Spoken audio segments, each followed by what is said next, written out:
Welcome back to the Women's Lounge. It's Wednesday and you know what time it is. Woo! Hope you've got some coffee in your hand. Hope you've been listening to the news. It's good news. It's good news. So the morning after Election Day, and how is the country feeling? I think it's feeling different. I think it's looking like we're feeling hopeful. Some are celebrating, some are stunned, but everywhere you turn, the question is, what just happened? What we thought or how someone thought they were going to vote, is really different. So yesterday, millions of Americans cast their votes. And here in California, we watched and honestly, we helped Proposition 50. Yes, on Proposition 50. I know that I've been shocked in the last few elections as to how people are showing up, right? So I think that yesterday we are hard on our sleeves and just sort of holding on and hoping that folks would turn out.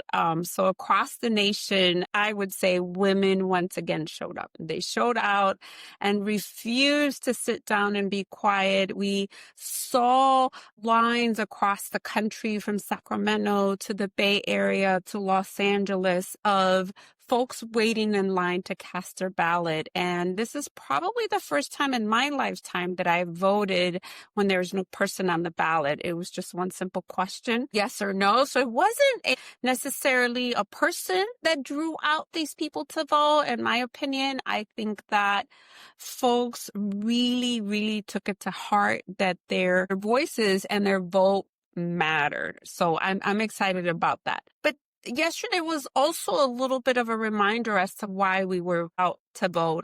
Even as the ballots were being cast, ICE agents were spotted across Los Angeles, and East Los Angeles and Pico Union and Riverside and a few places that had polling sites. So raising serious concerns around voter intimidation, raising concerns around immigrant communities, raising concerns around racial profiling. So I'm glad that folks stayed in line to continue to vote, and I'm glad that they knew and understood that that's not democracy. That felt a lot like voter intimidation. The first I saw of it was a text that someone sent that was around 9:30 in the morning. So it continued throughout the day. And I do think that they were trying to instill fear around certain communities. And you know which communities those are. So I'm going to unpack all of it today. I didn't sleep a lot as I was excited. I was also a little bit, like I said, apprehensive around what's next, right? Around, is this true? Around the numbers and the data, right? The results, the tactics that were used, the wins, the losses, and what it all means for women's rights, for immigrants' rights, and for the fight ahead. And I'm saying the fight ahead into the midterms elections. Most people will say not everything is about politics, but realistically, everything is about policy. So we go back to politics. So let's talk about it. So election aftermath. So big picture for us. So across the country, women were the deciding factor again. From California's yes on Proposition 50, Latina women showed out. And so that was exciting. Virginia has a woman governor. New Jersey has a woman governor. Detroit has a female mayor. And of course, the New York's mayoral race won by Mandani. And I think I'm mispronouncing the name, but yes. So I'm going to say that women of color totally made a difference yesterday and will continue to make a difference. And I'll start with Proposition 50. So Proposition 50 in California really was redistricting, but really a fight for fair representation. It wasn't just a policy issue. It's about democracy as we know it, right? So early results started showing that Proposition 50 would pass. Early results told us that the folks standing in line were there to make sure that they were heard, and we won.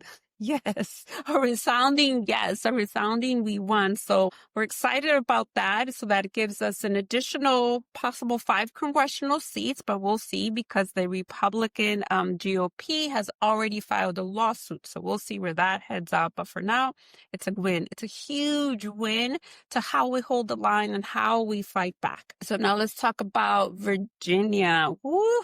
Abigail Spanberger and New Jersey, Mickey Sherrill, both now female governors in the state legislators, right? So as of this morning, both were confirmed that they have won this race. But what's more important, not just who won, but what the voters said, right? So what the voters in both of these states said. So I think that again and again, folks showed up on policy, but also to change the conversation around from party lines to human rights. I do think that none of these were won by small margins. It was a resounding, we need to make a change, but it's also a clear indication that hope is alive. So a clear indication that it's not just about politics, parties, that it is about human rights. It is about our communities. So there.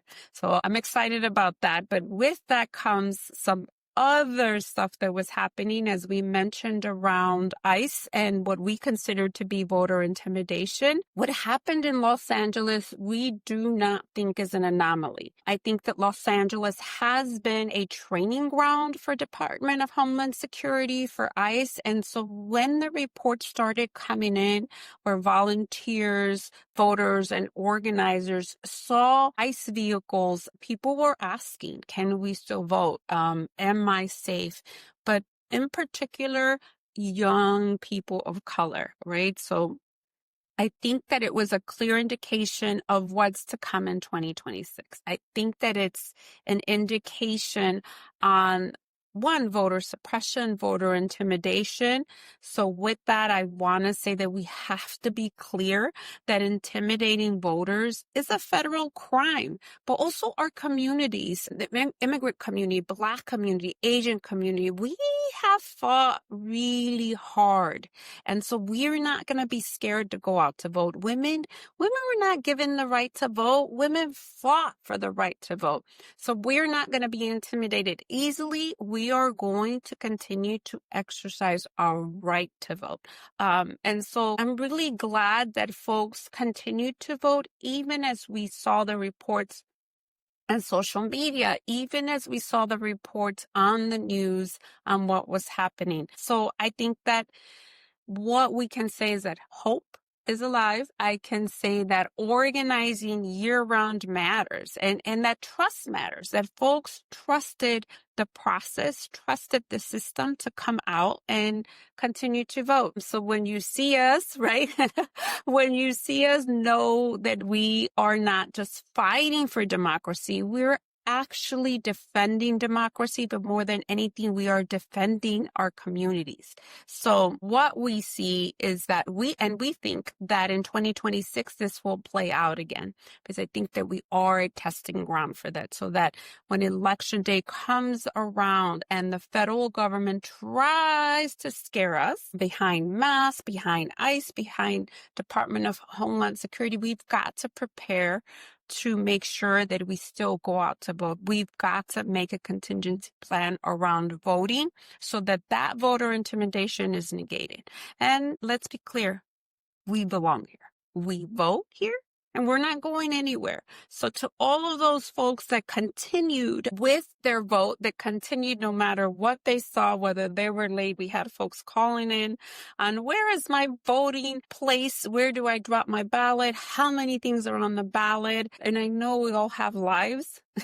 Yes, even I have a life. I know we all have lives, but so truly taking the time out to vote, I think yesterday was a resounding rebuke on the current administration. It was a resounding rebuttal to we do not agree, we dissent. We dissent on what is happening with the current administration, and we're going to show up to vote, and we're going to show up to let you know that we're coming.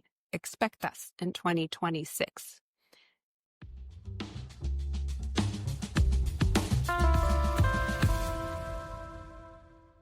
All right. Our next segment. Today I'm going to do something that I don't and haven't normally done. I'm going to take some questions. So I have had a few questions sent my way around yesterday's election, a few questions from listeners, followers, and maybe a family member or two. I have 6 questions. All right. I'm only going to answer 3.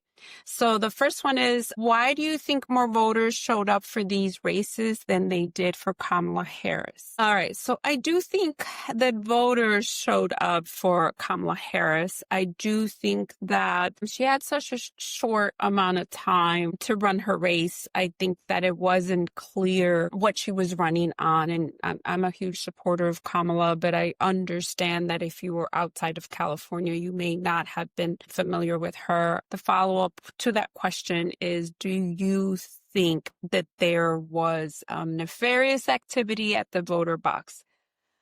I would say that the reporting that has come out, it's not clear. I don't know that, but also understanding and knowing that this is the same administration that had fake electors in 2020. So I would say you do the math. All of a sudden in 2024, the numbers look completely different. I do not think that it was all the Kamala effect. I do not think that everyone just didn't want Kamala. So if you look at the numbers of some of these districts in New Jersey, Cheryl completely turned it around. If you look at some of the districts around Virginia, voting numbers are much higher. So I don't know. We'll see. Maybe we'll know the truth in my lifetime. All right, I'm going to move into the next one. So the next question is, should immigration be the top issue for all electeds currently and moving into 2026? I am going to say no. I think what should be the most important question should be the economy. I think that everyone is struggling with paying bills. I think the economy and how there is no upward mobility. I currently believe there's no middle class. So I do think when we talk about the party of the working class, let's look at what that looks like. What is the median income? Why should we settle for minimum wage? Why should folks that work at Walmart, that work at Amazon, not be able to own a home, to be able to pay for childcare to the point that they are applying for SNAP benefits? So there's something wrong with the pay structure that we currently have, and it's capitalism. But I do think that we need to look at that, and not immigration. I don't think is the main issue we're looking at, and I don't believe the numbers. I don't believe that 1.6 million immigrants have self-deported. We don't have transparency around that. So, but the numbers of the administration deporting 500,000 immigrants, I'm going to say, where did those jobs go? Why aren't those jobs available for the folks that want those jobs? Or is it that there were such low paying jobs that they work 2 or 3 jobs? So if we think that it is immigration that is stopping Americans from holding down jobs, why do we still have an unemployment issue? Why can't we talk about that? And but also the insidious piece around ICE going into workplaces where people are working. So I don't think it's that. I think it's capitalism. I think it's the economy. So I think that has to be the top issue. And of course, for me, reproductive rights, yes, immigrant rights, but the economy is what is driving people to ask more questions around what was promised from this administration and how do we move forward.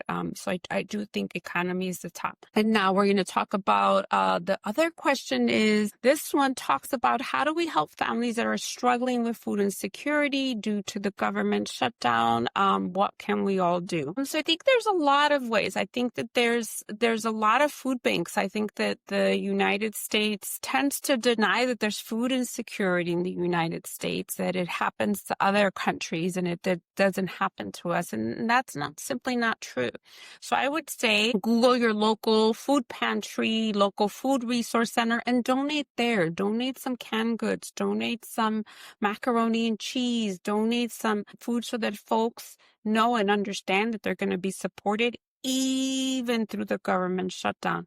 I don't think that folks should be losing their SNAP benefits, should be losing their health care, should be losing their jobs due to the government not being able to get their shit together and come together. Let's be clear, the Republicans are in power. They do have the power to come to the table, negotiate.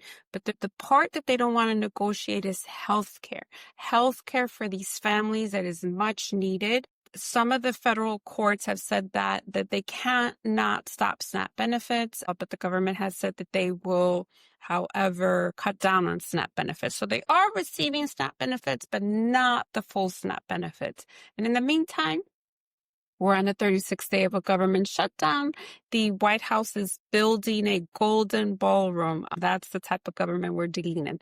So, all right, we're going to move into our next segment. Thank you for asking those questions. I know I had a lot more questions, but I think those sum it up. Moving into our Women's Rights Watch segment. Whew, here we go.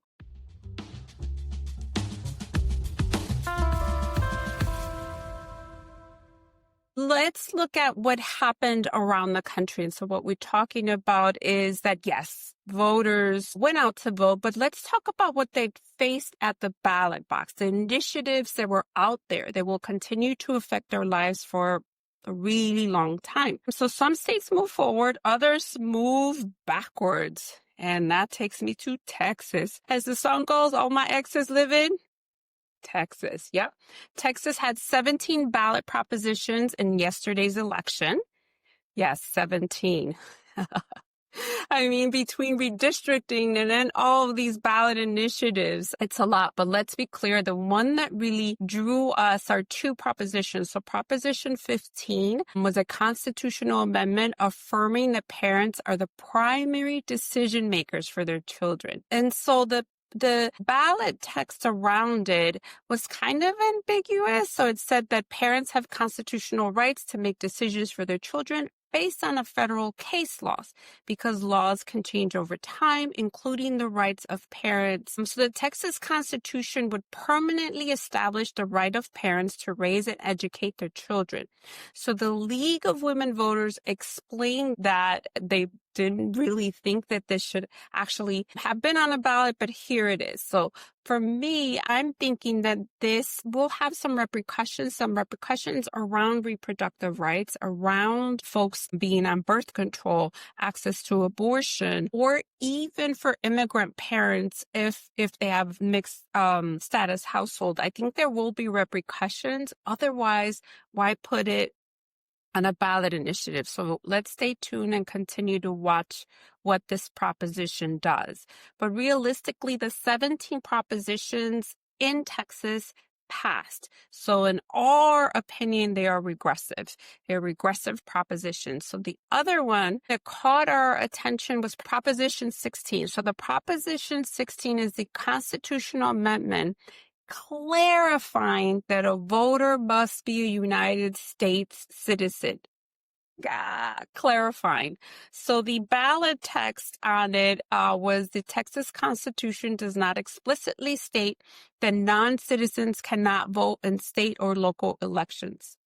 Come on now. We all know that only citizens of the United States can vote in elections. So I'm not sure what they were trying to do there. So they were talking about you must be registered to vote, and to register to vote, you must be a U.S. citizen. So not sure what they were trying to talk there. And I think at some point a lot of the commercials in Texas talked about voter fraud, and realistically, that happens in very, very low numbers. The other piece that I personally think about is it takes so much effort to get voters out to vote that I don't see folks that are just kind of signing up to vote even though they're not citizens. We know it's fraud. We know it's an offense, but realistically, we can barely get folks out to vote that are citizens. Think of the door knocking, the canvassing, the tax, the urging of our family members to go out to exercise their right to vote. So I'm not sure what they were trying to do there either, But realistically, we all know that you must be a U.S. citizen to vote. So we're going to watch to see what happens with this proposition, or what intention was out there. There were propositions also to tighten parental rights, as you know. So there was tightening of parental rights in Texas, and then, of course, the voting one. But also, let's talk about, in the meantime, we're on a 36th day of the federal government being shut down, and we are talking about putting parental rights on the ballot. In the meantime, folks are out there without SNAP, possibly without health insurance. The government shutdown is affecting everyone. So I'm going to say insidious to put all this out there, as they know we are still in the 36th day of the government shutdown. So we're going to continue to organize, as we all know. Folks are being really forced to organize in crisis and be in crisis mode now for months. I'm going to say for months, from the ICE raids to the government shutdown to, possible loss of health insurance, loss of SNAP benefits for federal employees. They're currently not being paid. So I'm going to say that a lot of folks are in crisis mode, but also the current president's response around social media. And he talked about that some of these folks lost because he wasn't on the ballot. And realistically, it's because there's a government shutdown. It is the economy. It is all of the table issues that families are dealing with. Are they able to pay for their rent? Are they able to take their kids to school? Are they able to purchase breakfast, right? Eggs. This is the administration that promised all of us to lower the price of groceries, and no one is feeling good about their spending capabilities. I'm going to say promises not kept there. So I'm going to say some folks felt tired, like, oh, I voted. But we know that we are unstoppable, and everyone should be really proud. And know, understand that today's Women's Rights Watch was about holding the line. It was about tracking every bill, every policy, every attempt to erase women's power, I think, was erased a little bit with just that one election. So I'm going to say that we just don't march. We monitor, we mobilize, we vote. So ignore us at your own peril. So realistically, we're going to continue to watch all these issues, hoping the government opens, as the current president has stated that the Republican Party has lost yesterday's election due to the government shutdown, as if they are not the party in power that are causing this. So, all right. So what's next is that we're going to stay loud. We're going to stay engaged. We are going to continue building. We are going to continue to keep one hope alive, but not just that. We can't wait for 2026. We've got to start today. We've got to start organizing. We've got to start following up of what the implementation of Prop 50 looks like in California. We've got to demand transparency around the ICE operations, Department of Homeland Security, from New York to California. The funding around it needs transparency. So I do think that that is what's next. But we also have to continue to support the women who ran, support those women that will run next, right? And so I do think that it's not just about electing, it's also about supporting, holding accountable to make sure that our vote counts. We've got to make sure that we hold them accountable, that we continue to stay engaged. But on the big picture, I do think that we need to keep talking about building local power. I don't think that these races were won on the national platform. I think that they were won on a very local power, the Georgia ones, the Virginia, New Jersey, right? The Detroit one, the New York one. I think that they were won with local power and not necessarily the national rhetoric that we see.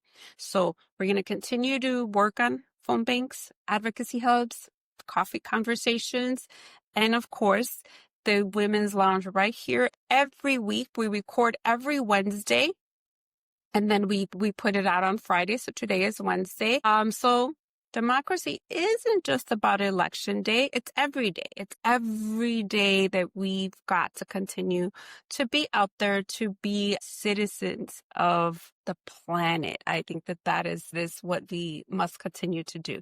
Other than that, we're going to stay loud.